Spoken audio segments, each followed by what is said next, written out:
The UHS Nightingale moved through the darkness of space like a white ghost. The huge hospital ship stretched over 2 miles long, its hull painted bright white with large red crosses on every side. Inside the ship, 800 doctors, nurses, and medical workers took care of 2,000 wounded soldiers from 3 human colonies. Captain Jake Morrison stood on the bridge, looking out at the stars. He had commanded hospital ships for 15 years, but this mission felt different. The wounded soldiers they carried had fought against the Zephyrian Empire, an alien race that had been attacking human colonies for 2 years. The injuries were worse than anything Jake had seen before. Dr. Amanda Clark worked in the research lab on Deck 7. She was only 28 years old, but she knew more about alien biology than most scientists twice her age. Her small hands moved quickly over the strange devices on her table. These were pieces of Zephyrian technology that human soldiers had found on battlefields. Amanda studied them day and night, trying to understand how alien medicine worked. The lab door opened, and Tony Martinez walked in. He was the chief engineer for the medical equipment. Tony carried a cup of coffee and looked tired. He had been working for 18 hours straight, trying to fix the alien medical devices so human doctors could use them. "Any luck with that scanner?" Tony asked, pointing at a silver device that looked like a metal egg. Amanda shook her head. "It turns on, but I cannot figure out what it scans for. The readings make no sense." Tony sat down next to her.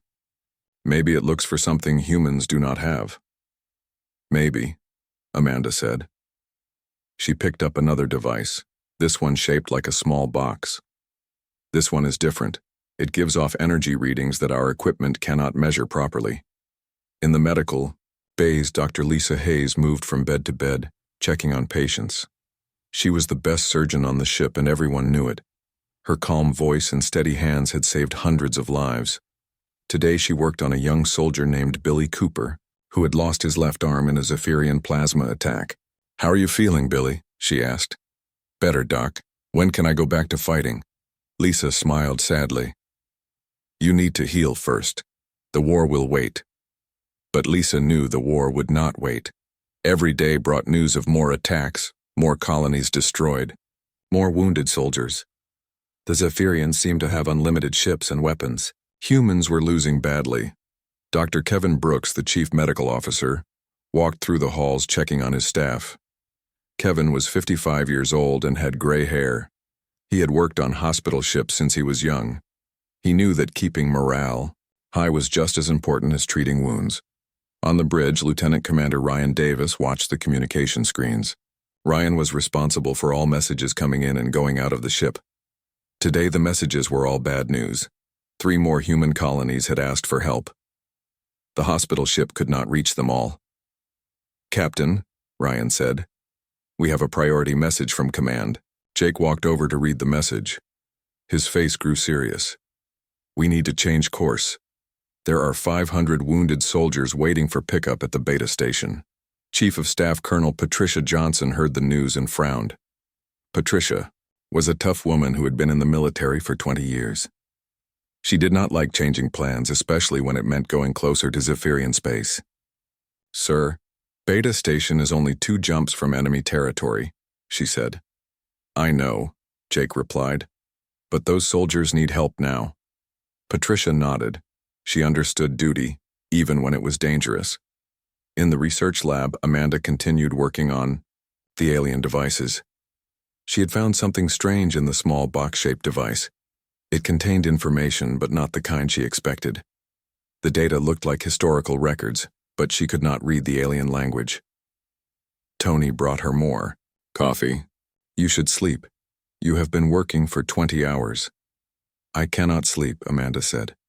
"Something about these devices bothers me. Why would the Zephyrians put historical records in medical equipment? Maybe they keep records of their patients?" Amanda shook her head. "No, this is different. These records go back thousands of years."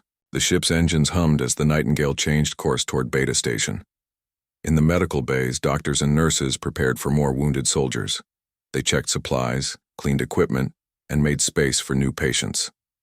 Dr. Hayes finished surgery on another patient and looked out the window at the stars. She wondered if humans would ever win this war. The Zephyrians were stronger, faster, and had better technology. But humans had something the aliens did not understand. Humans never gave up. On the bridge, the navigation officer reported their new position. "We will reach Beta Station in 6 hours, Captain." Jake nodded. 6 hours to save 500 lives. It was what they trained for. Ryan Davis suddenly looked up from his communication station. His face had gone pale. "Captain, long-range sensors are picking up multiple contacts." "What kind of contacts?" Jake asked. "Zephyrian signatures, sir. A full battle fleet heading our way." The bridge went quiet. Everyone knew what this meant. Zephyrian fleets did not travel alone unless they were hunting something big. Patricia Johnson checked her weapon systems, even though hospital ships were not supposed to fight. "Should we turn around, sir?" Jake looked at the star map. Turning around would mean abandoning the wounded soldiers at Beta Station. Moving forward meant risking everyone on the Nightingale. "We continue to Beta Station," he said. "We are a medical ship." The Zephyrians have never attacked medical ships before. But even as he spoke, Jake felt something cold in his stomach. This war had already broken so many rules.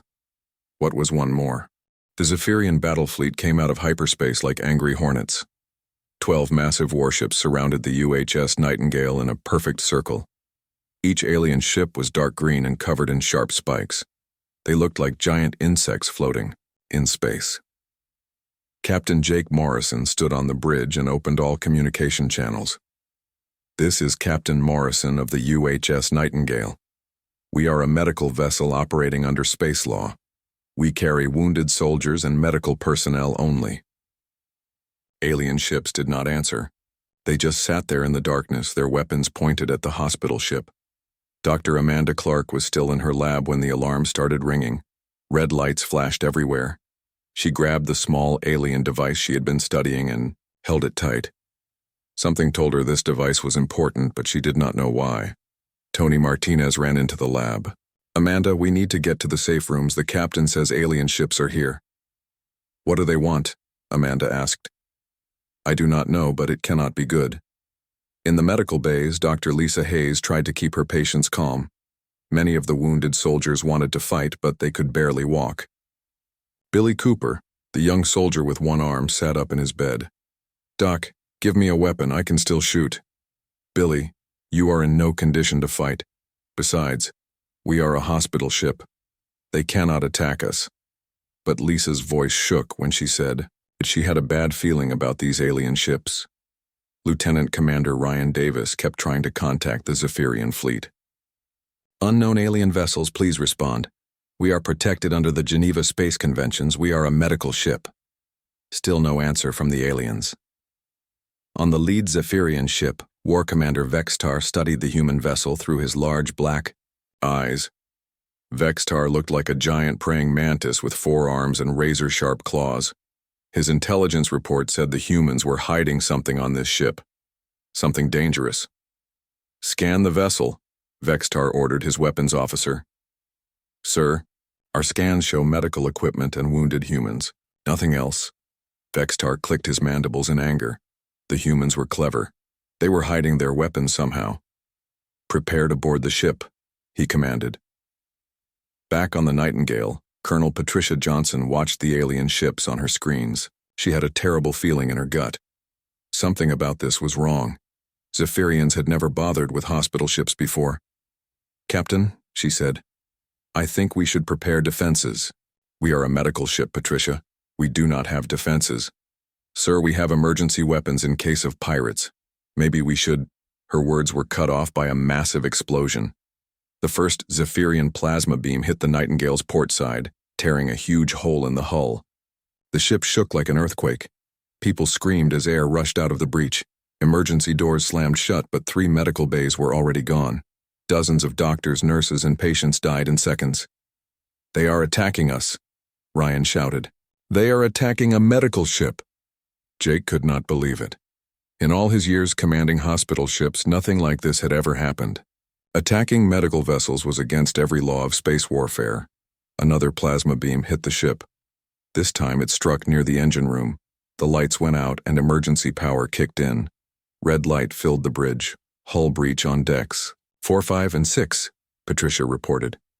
We are losing atmosphere fast. In the research lab, Amanda felt the ship shake again. Equipment fell off tables and crashed to the floor. The small alien device in her hands began to glow with a soft, blue light. Tony, look at this, she said. Tony saw the glowing device.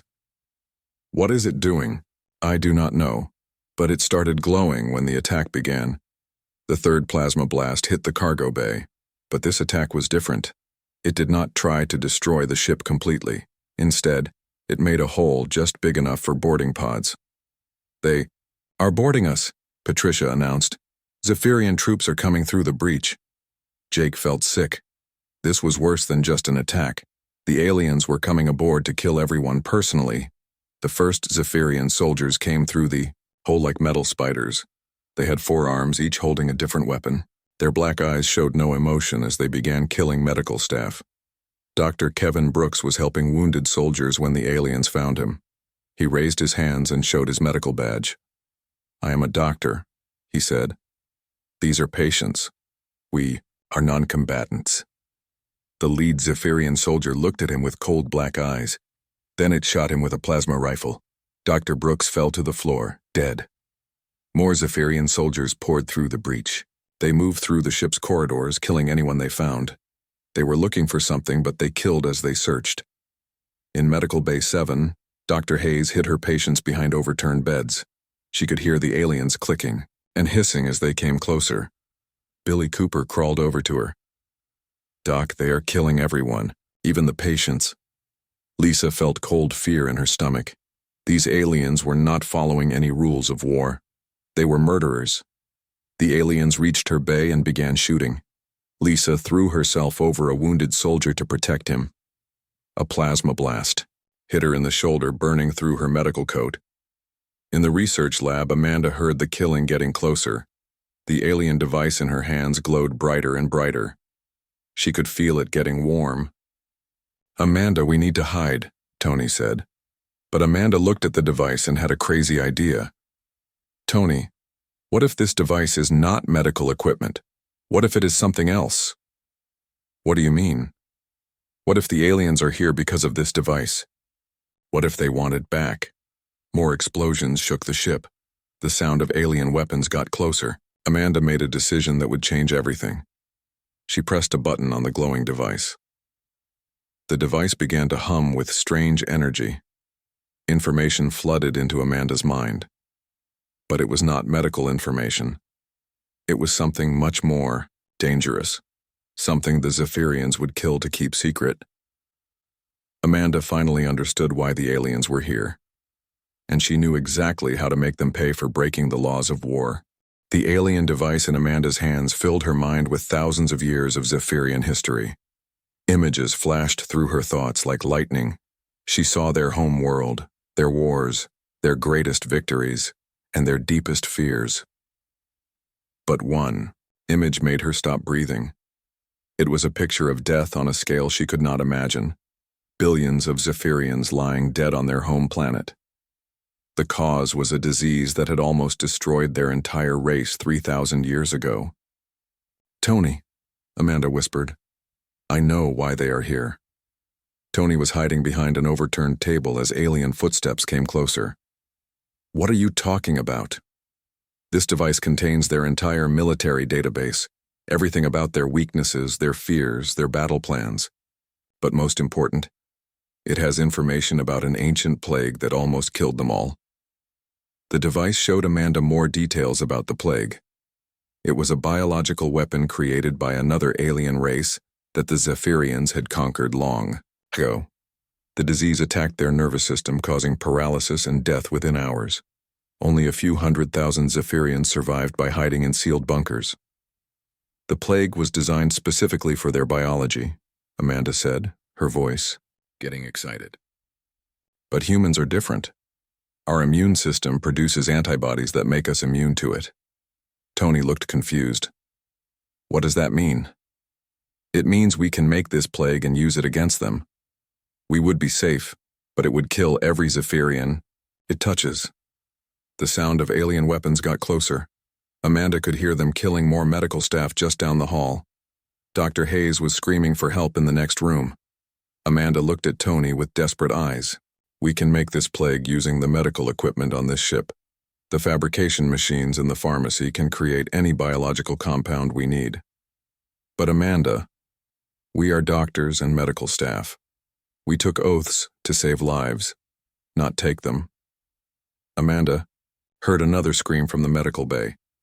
These aliens were murdering wounded soldiers who could not even stand up. They were killing nurses who were trying to help patients. They broke the rules first, Amanda said. They are killing medical personnel.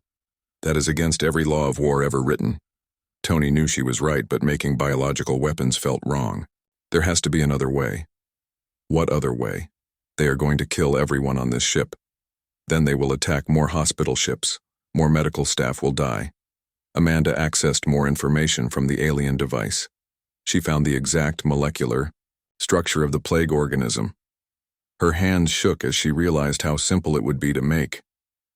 Tony, look at this. The plague organism is not complicated. We can synthesize it using basic medical supplies, human blood, amino acids, and standard pharmaceutical compounds. In the medical bay, Dr. Lisa Hayes was trying to save patients while alien soldiers hunted through the room. She had been shot in the shoulder, but she kept working. Billy Cooper was helping her move wounded soldiers to hiding spots. Doc, there are more aliens coming, Billy said. Lisa looked at the young soldier. Half the patients in this bay were already dead, killed by alien weapons. The other half would die soon if they did not get help. Billy, can you walk? Yes, ma'am. Good. Help me get these patients to the emergency shelter on Deck 3. Meanwhile, on the bridge, Captain Jake Morrison was trying to contact the alien fleet. Bodies of his bridge crew lay around him.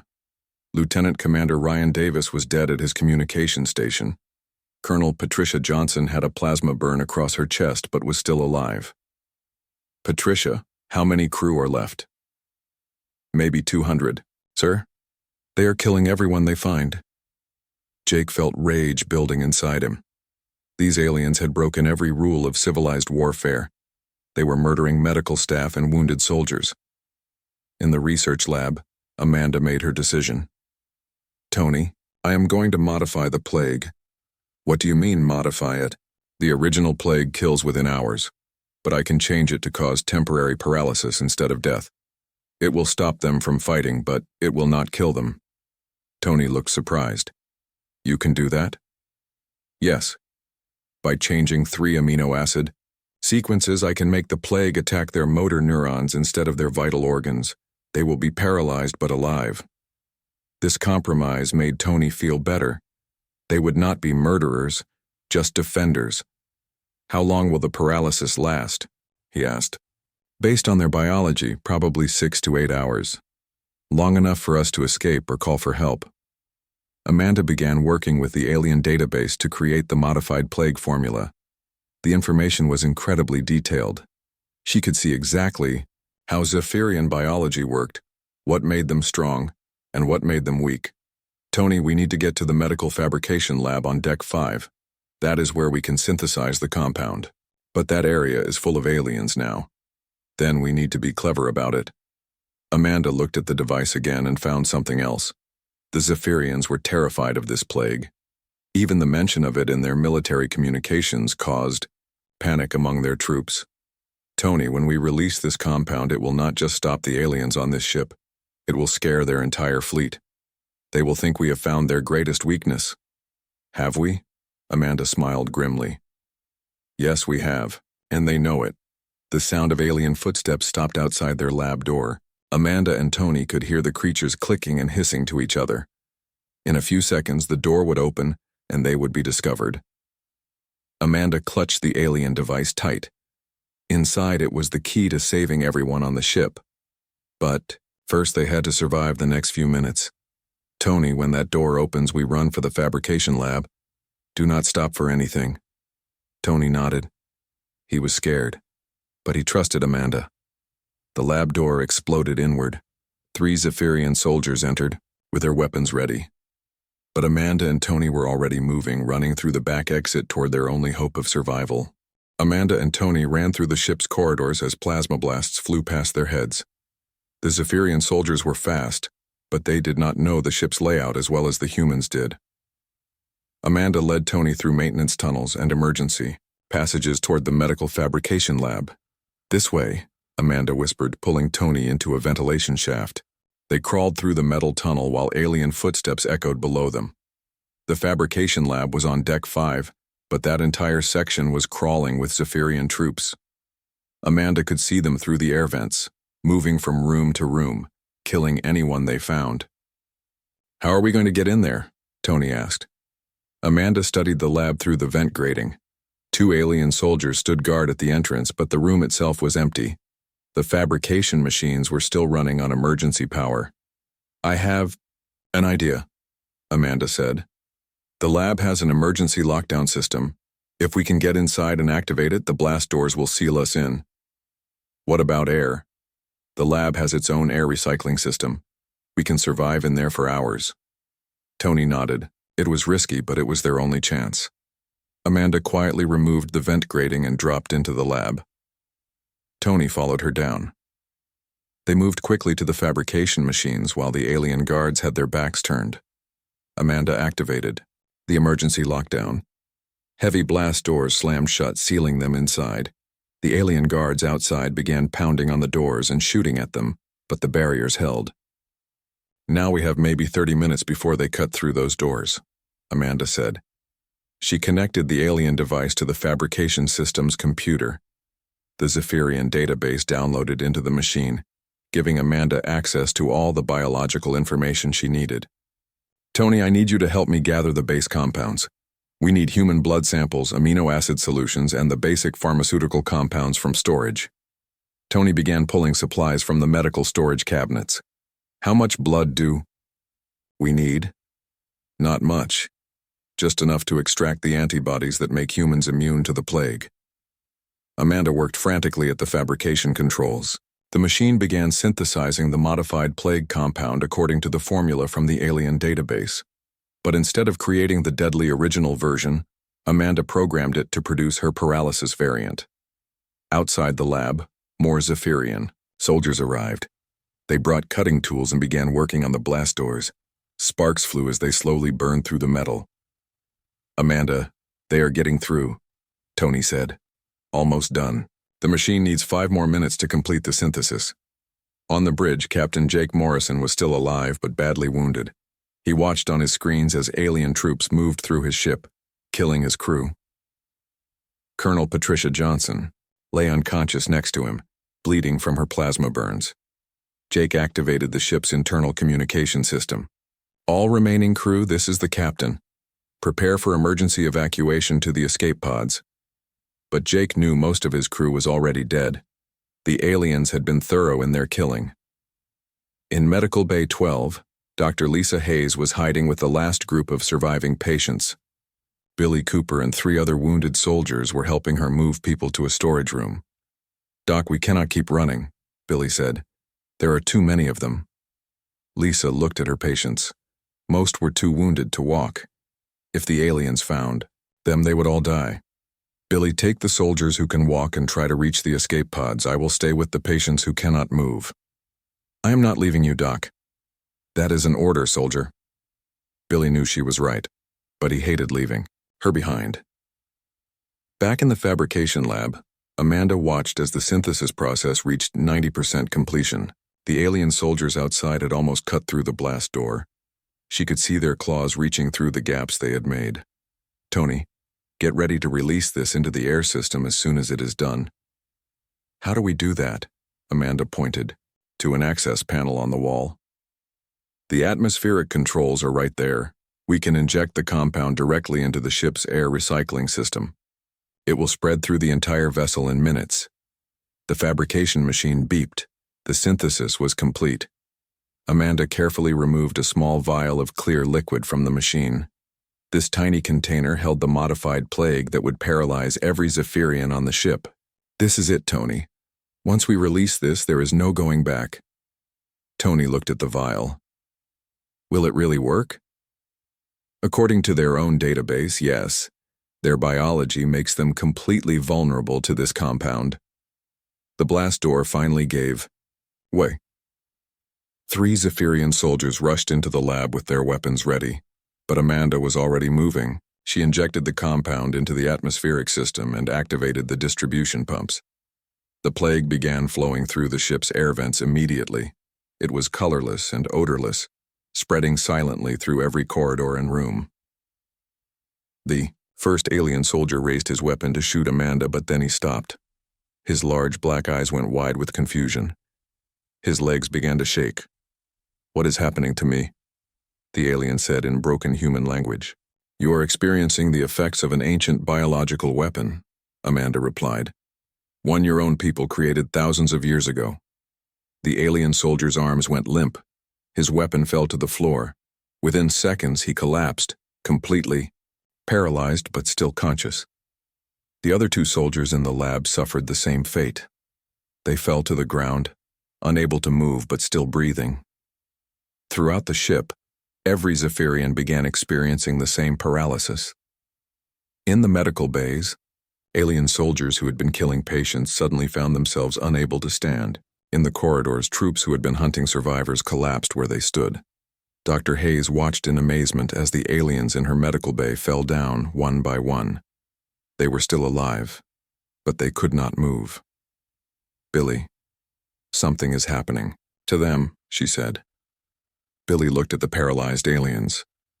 "Whatever it is, I am not complaining. On the Zephyrian command ship, War Commander Vextar received reports from his boarding parties. One by one, his soldiers stopped responding to communications. 'What is happening on that ship?' he demanded. His science officer ran scans of the human vessel. 'Sir, I am detecting biological compounds in their atmosphere. The molecular signature matches something from our historical database.' Vextar felt a chill of fear. There was only one biological compound in their history that could affect his troops so quickly. 'Show me the molecular analysis,' he ordered. When he saw the results, Vextar's worst fears were confirmed. The humans had somehow acquired and weaponized the ancient plague that had nearly destroyed his species. 'Sir, what are your orders?' his weapons officer asked. Vextar stared at the human hospital ship. These creatures had just demonstrated they possessed his race's greatest nightmare. How was that possible? Captain Jake Morrison dragged himself to the communication station on the bridge. His leg was badly burned from a plasma blast, but he was still alive. Around him, paralyzed Zephyrian soldiers lay motionless on the floor, their black eyes following his movements but unable to speak or move. Jake activated the ship's external communications array. "Zephyrian Fleet, this is Captain Morrison of the UHS Nightingale. I wish to speak with your commander." For several minutes, there was no response. Then a harsh alien voice came through the speakers. "This is War Commander Vextar. What have you done to my soldiers?" "Your soldiers attacked a medical vessel and murdered wounded patients," Jake replied. "They broke every law of space warfare. We defended ourselves." "How do you possess the ancient plague? That knowledge was buried for 3,000 years, Jake's." Looked down at one of the paralyzed aliens. The creature's eyes were filled with fear. "Your own people gave us the information. We found it in the device you were looking for." There was a long silence from Vextar's ship. Jake could imagine the alien commander trying to understand how humans had acquired his race's greatest secret. "The paralysis will wear off in a few hours," Jake continued. "Your soldiers will live. But now you know what we are capable of." Amanda and Tony emerged from the fabrication lab. The corridors were filled with paralyzed Zephyrian soldiers, but no more shooting or killing. The ship felt strangely quiet after hours of battle. "Amanda, we need to get to the bridge," Tony said. They made their way through the ship, stepping carefully around motionless alien bodies. In the medical bays, Dr. Lisa Hayes was already treating the paralyzed Zephyrians. Billy Cooper watched, her work with confusion. "Doc, why are you helping them? They killed our people."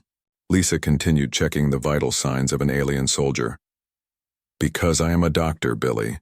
It is what we do." Her actions confused the conscious but paralyzed Zephyrians. They had expected torture or execution, not medical care. These humans were treating their enemies with the same care they gave their own wounded. When Amanda reached the bridge, Captain Jake was still talking with War Commander Vextar. "Captain," Amanda said, "I can provide the antidote whenever you want to release it." Jake nodded. "Commander Vextar, Dr. Amanda Clark created the compound that paralyzed your soldiers. She can also cure them. But first we need to discuss terms." "What terms?" Vextar's voice was tight with anger and fear. "You will withdraw your fleet immediately.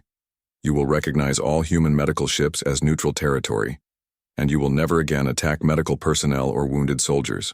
You dare make demands of the Zephyrian Empire?" Amanda stepped closer to the communication station. "Commander, we have the complete molecular structure of your ancient plague. We can synthesize it anywhere, anytime. Your choice is simple. Make peace with us, or face the weapon that almost destroyed your entire species." On his command ship, Vextar stared at the human vessel. His military advisors were in panic. The humans had just demonstrated they could create the one weapon that could wipe out all Zephyrian life. "Sir," his science officer said quietly, "our historical records show this plague killed 99% of our population in 6 months. If they can make it at will." Vextar understood. His species had survived by becoming the strongest, most feared warriors in the galaxy. But now they faced an enemy that could turn their own biology against them. "Human captain," Vextar finally said, "what assurance do I have that you will not use this weapon to destroy my people?" Jake looked at Amanda, then back at the communication screen. "Because we are not like you, Commander. We do not kill medical personnel. We do not murder wounded soldiers, and we just proved it by treating your paralyzed troops instead of letting them die." Dr. Hayes's voice came over the ship's internal communication system. "Captain, the Zephyrian soldiers are stable. They will recover completely when the paralysis wears off. No permanent damage." This information reached Vextar's ship as well. His own soldiers would survive even though they had committed war crimes against medical personnel. "You could have killed them all," Vextar said slowly. "Yes, we could have," Jake replied, "but we chose not to. That is the difference between us." Amanda activated the alien device one more time, accessing the historical database. "Commander, your own records show that cooperation between species leads to advancement for both. Your people survived the plague by working together. Perhaps it is time to work together again." Vextar considered her words. His species had spent thousands of years conquering other races, but these humans had just shown they could be both deadly and merciful. "What do you propose?" he asked. "A ceasefire," Jake said. "Joint research stations where our medical teams can work together. Your biotechnology combined with our medical knowledge could benefit both species." "And the plague formula?" Amanda answered. "We will share the antidote freely. In return, you help us understand your medical technology. No more attacks on hospital ships. No more killing of medical personnel," Tony whispered to Amanda. "Do you think he will agree?" "He has to," Amanda replied. "We just showed him that humans can be his species' salvation or their destruction. The choice is his." Hours passed in tense negotiations. Finally, Vextar gave his answer. "The Zephyrian Empire agrees to your terms. We will withdraw our fleet and recognize human medical vessels as neutral territory." True to their word, the humans released the antidote into the Nightingale's air system. Within an hour, all the Zephyrian soldiers could move again. Instead of resuming their attack, they quietly returned to their ships. Dr. Hayes treated both human and alien wounded side by side. Her compassion impressed even the hardened Zephyrian warriors. Billy Cooper helped carry supplies for both human and alien patients. "I still do not understand it, Doc," Billy said. "Why help them after what they did?" "Because someone has to break the cycle of hatred, Billy. Might as well be us." 6 months later, the Treaty of Kepler 442 was signed by both species. Amanda became the first human Zephyrian medical liaison working on joint research projects. The war was over, ended not by superior weapons but by the choice to show mercy when destruction was possible. The UHS Nightingale was repaired and returned to service, now carrying both human and Zephyrian medical staff. Captain Jake Morrison still commanded the ship, but now his mission included building bridges between former enemies. War Commander Vextar visited the ship once to personally thank Dr. Hayes for treating his wounded soldiers. It was the first time in Zephyrian history that a military commander had thanked an enemy for showing compassion.